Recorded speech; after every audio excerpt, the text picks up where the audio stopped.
Do agree at number two, where we both have Michigan, feels like a really safe spot to have this team that returns quite a bit of talent. Elliot Cadu, of course, back. Trey McKinney, who played a really nice role for them, I thought developed quite a bit throughout the course of the year. LJ Kaysen. But what they don't bring back is their front court, which we know was kind of the calling card for this national championship run with Ade Mara, Yaxel Lindeborg, Morez Johnson. They replaced it pretty well, though, I think, through the portal, bringing in JP Estrella, Jalen Reed, Mustafa Cham, who I know we're both big fans of, and I'm sure is a big reason why we both have him, this team here at number two. I really like, again, what they did in the portal. It's not necessarily what everyone is going to go out and do, bringing in a haul of bigs. Quinn Costello also on this list of fours and fives that are going to be part of this team. We'll see who of that group ends up playing minutes at the three, because I guarantee you there's going to be someone who they're going to put out there in a three big lineup.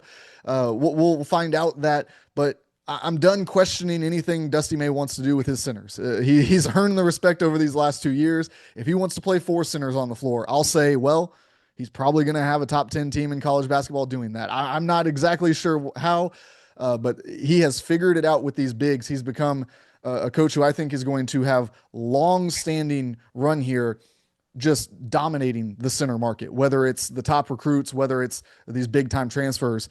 When you see what he's done in a short amount of time, there is absolutely no doubt that he's going to get the most out of his big men and that he's going to raise their stock as it comes to the NBA draft as well. Last year, the reason why Michigan was so good for so long had a lot to do with Yaxel Lindenberg. Obviously, Ade Mara played his role, Morez Johnson played his role, but the reason they won the championship was Elliot Cadeau. The Final Four MVP, he was out of his mind throughout Big Ten tournament and NCAA tournament play. Just awesome. Back to the Elliot Cadeau that was a five-star recruit coming out of high school that left a year early to go to UNC and enroll a year early coming out of high school. They get him back. And like I said before, bigs are super important in today's game, but guards win. We know what Dusty May's done with the bigs. 2 years ago, Danny Wolf gets drafted. Oh my gosh, what are they going to do? They're bringing in Ade Mara. Who is that guy? They're bringing in Morez Johnson. Man, he didn't do anything at Illinois. And now all of a sudden they're first round draft picks. Yaxel, we knew what Yaxel was. Yaxel came in and did his thing. Same thing happens. 3 projected first round draft picks gone. Now they bring in Mustafa Cham, who might be the most naturally talented big Dusty May's ever had. Yeah. He just does things that bigs just don't do. I'm fascinated to see what he's going to bring, because he also, with having that upside, might be the most accomplished productive-wise big that Dusty May's brought in outside of Yaxel. And, well, Vlad Golden as well. Outside of Yaxel and Vlad, I would argue that Mustafa's college career has been more productive, especially at a higher level, than what Danny Wolf's was. Definitely more than Ade Mara, definitely more than Morez Johnson coming in.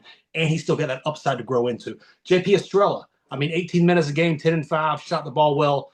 This past year, Quinn Costello, one of the prettiest jump shots in the game. He just happens to be 6'10" as well. You also bring in Brandon McCoy, who's one of the most disruptive players in the 2026 class. Trey McKinney shot 39% from three this past year, really started coming on strong late.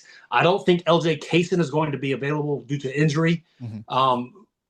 If at all, if it is maybe later part of the season, if he is at all. But, and that's a big blow to the team. But they have so many pieces. It's going to be fascinating to see what they do. McCoy could be an X factor as to how good they are. This Michigan team was the other team that I had in conversation for number one, were it not Duke. Those are the only two teams I thought were worthy of the number one ranking. And if Duke wasn't there, Duke wasn't so loaded, Michigan would be it. But just, this, again, college basketball doesn't have the stars. They don't have the Yaxel Lindenbergs coming back and all that. What they do have is the high upside Mustafa Cham, who could end up being one of the best bigs in college basketball this past year or this upcoming year. He's got so much to his game. JP Estrella has already been productive in only 18 minutes. He was 10-5 and shot the ball like he did. I have to assume that his volume is going to go up when it comes to shooting. I have to assume his percentages will also climb as well. Same with Cham, who can shoot the ball as well. But you bring back Elliot Cadeau, the head of the snake, to run things, playing with a ton of confidence. A step from Trey McKinney, which he showed at the end of last year, bringing in a McDonald's All-American with Brandon McCoy and just the havoc that he brings. It's going to be helter-skelter probably to start. Yeah. We'll see how he reins it in when he gets to the floor. We'll see what they get from Quinn Costello as well. Jalen Reed, who we haven't even spoken about, a unique player at 6'10", 6'11", a unique mover who averaged double figures when he was healthy at LSU. This team's got a lot of talent. Dusty May has done a lot. This team's going to be very different from this past year. We're going to see how he adjusts and what he kind of does with it and everything as well. But I really like this Michigan team. Yeah, I think and we didn't even talk about Lincoln Cosby, who could come in and be a reclass guy who is a swing talent that really provides something extra to them down the line here.